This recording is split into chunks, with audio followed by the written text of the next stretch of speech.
All that snow that Doug said was coming to the UP, well, here's what it's doing to the roads. More than 2 feet in Marquette, and they are not done by a long shot. All that snow is part of a system that's bringing a cold spell to mid-Michigan. But this isn't a polar vortex, and TV5's Bryan Bachman will tell you why. What exactly is the polar vortex? We wanted to try to explain that tonight.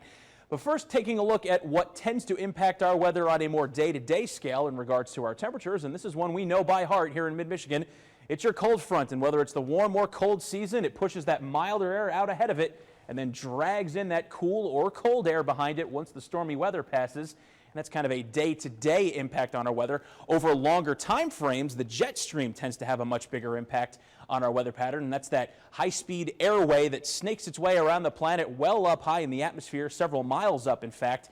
And from time to time, depending on the distribution of the polar air and the more temperate air, it can kind of change its appearance, become more snake-like, and sometimes surge even farther to the north, allowing much milder air into the picture. But what we're more used to this time of year, and we saw this plenty last year, are these tremendous dips in the jet stream that can cause that frigid polar air to dive way to the south. And these patterns can persist for weeks, months at a time in some extreme cases, as we certainly saw last winter and will see over the better part of the next week. Now, the polar vortex itself, as the name would suggest, is a circulation pattern that takes place at either the north or the south pole. It's not really a storm. It's more or less just what pushes that cold polar air around the high latitudes. And every now and again, one of these little lows can kind of spin up on the periphery and dive farther to the south, dragging that cold polar air into the mix. But no matter how you slice it, it's Arctic polar air that slides in whenever this occurs. But the polar vortex itself, again, not much of a player in our direct day-to-day weather.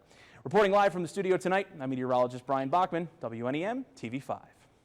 And it is safe to say that we're seeing some of that Arctic air in our region right now. Here is a look at daytime highs, and you can certainly see the effects of, as Brian said, that dip in the jet stream that is pulling in that polar air.